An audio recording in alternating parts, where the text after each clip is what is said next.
মহানবী হযরত মুহাম্মদ সাল্লাল্লাহু আলাইহি ওয়াসাল্লামের আগমনে আলোকিত হয় বিশ্ব। মুসলিম জাহানের কাছে তিনি সুমহান চরিত্র ও উত্তম আদর্শের শাশ্বত প্রতীক। মহানবীর আনুগত্যের মাঝে নিহিত রয়েছে আল্লাহর আনুগত্য, সন্তুষ্টি ও কল্যাণ। পবিত্র ঈদে মিলাদুন্নবী উপলক্ষে রওজান কাকতিয়া আলিয়া গাউসুল আজম দরবারে শরীফে আয়োজিত আলোচনা সভা ও মিলাদ মাহফিলে এসব কথা বলেন হযরত শায়খ সৈয়দ গাউসুল আজম।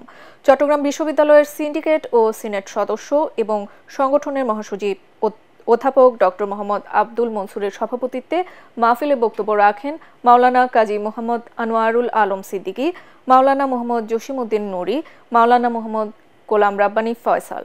পরে দেশের উন্নতি ও সমৃদ্ধি কামনা করে দোয়া করেন মোর্শেদে আজম মাদ্দাজিল্লুল আলী।